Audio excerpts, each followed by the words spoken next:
Hello and welcome to the Handshake here on New Vision TV with me, LYNN KOMUGISHA, and More is joined by my colleague, Paul Busharizi, with me here to discuss issues that are affecting our economy, issues that are affecting us on a daily. And those very many issues, always we want to know, but sometimes we keep to ourselves. Sometimes we think, well, that's how it is. Sometimes we're like, well, it doesn't matter. That's the economy after all. That's how things are supposed to be. But you need to know and understand what actually happens and why these things happen and how best maybe you can deal with them. Now, Paul, welcome to the show. Thank you. How are we doing? What? Economy-wise. Oh, well, we are hanging in there. We're not dead. You're here, I'm here, so Okay. things are fine.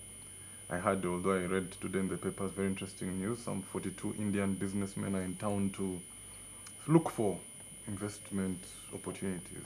Pharmaceutical companies, steel companies, cement manufacturers. So there's still hope. In Uganda? Absolutely. Today? Absolutely. And Ugandans are also part of this? Well, they will get jobs if these projects come through. Why can't Ugandans make their own money? You're broke. Right. He says we are broke and says we are fine. I don't get it. But anyway, talking of being broke and us being fine, the budget was passed by Parliament. The 2017-2018 financial year budget was passed. And very soon it will be read to us by the Minister of Finance. Now, Paul, it was 30 trillion shillings. Yeah, they're about 29 trillion shillings, yes. Just a difference of one. Yeah, 1 trillion. What's 1,000 billion shillings between people? So what should we expect? No, I mean, we know everything that's going to be in the budget, more or less. We know that the biggest expenditure will be on infrastructure. Mm-hmm. And then I think infrastructure, and then I think health, education, the usual things. It's also clear that our public domestic borrowing is increasing year on year. Okay. I think this year we're doing, I forget the figure, but we're about 18 trillion, higher than last year's figure. Yeah. So does this mean increased spending for us or what? Yes, I mean, if the budget increases in size, that means it's automatic there will be increased spending by the government. I think the challenge has been over the last, can we say, 3 years, is that a lot of this spending, as we've said, actually over the last 10 years, it has been increasing to infrastructure. Yes. But the infrastructure projects we're doing now are so huge that we kind of don't have local capacity to do them. So like dams and the major roads, like, that one is winding down, but the expressway, Entebbe Expressway, we're doing SGR now. I think in this budget would provide for SGR and the dams. These projects are so huge, they're not done by our locals, so the money is paid out to foreign companies. So that's how there's a bit of a squeeze. Okay. In terms of cash. Okay. Yeah. On the locals who are not actually who are not part of the whole They're not process. a major part of the process of construction. And that affects us, of course. Of course, because there's no cash. If Paul Busharizi and Sons was helping with the Karuma Bridge, I would be spending in my village. I would be spending. You know? Yeah, buy you wine every so often. We mix with the Uganda Waraji.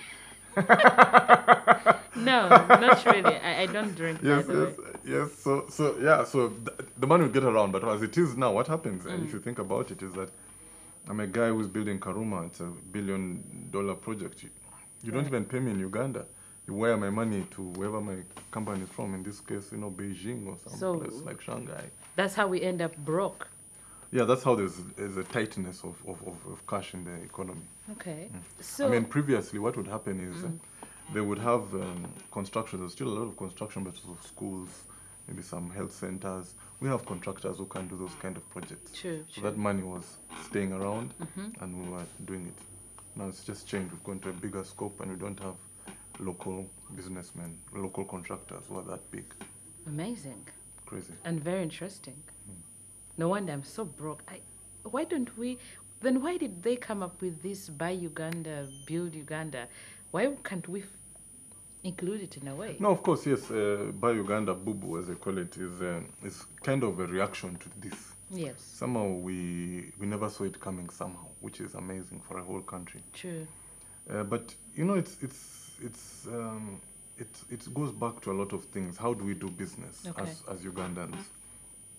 A shocking statistic that until recently, maybe there's been no Ugandan company, indigenous, that has transitioned from one generation to the next. To the next. So imagine all our years, even if it's just 50 years of independence, we just don't have company that has transitioned and survived. Sad. So, and building a company takes time. So even, Yes. for example, if you're to build a company that will take on work like Karuma, it will probably take 20, 30, 40 years before you can get a deal like Karuma. True. So if you can't have companies that transition generations, you know what's going to happen. So it's all very nice, boo-boo. Hopefully it will stimulate people to improve their business culture, and we'll have companies, hopefully, in Hopefully. 10, 20 years that will be able to do projects the size of the Karumas. All right, now, Paul, back to the budget. 30 trillion shillings. And we are struggling financially, I should say, in a way. How is the country going to finance this? No, it's quite clear. We have our own revenues. I think the last financial year we planned to collect 11 trillion last financial year. I think this year it's gone up some few trillion shillings, maybe they're about 15 thereabouts. Okay, there he goes. Well, that's all we had for you today. Thank you for watching the Handshake, and look out for the budget that will be read pretty soon, and that is on the 16th. On the 8th of June, 8th, Thursday. 8th of June. What is happening on the 16th? I don't know. Okay, on the 8th of June, that's when the budget will be read, and do look out and see where you come in as a citizen of the country, because these things really affect you, and you should always look out. And thank you for watching New Vision TV. Thank you, Paul. You're welcome.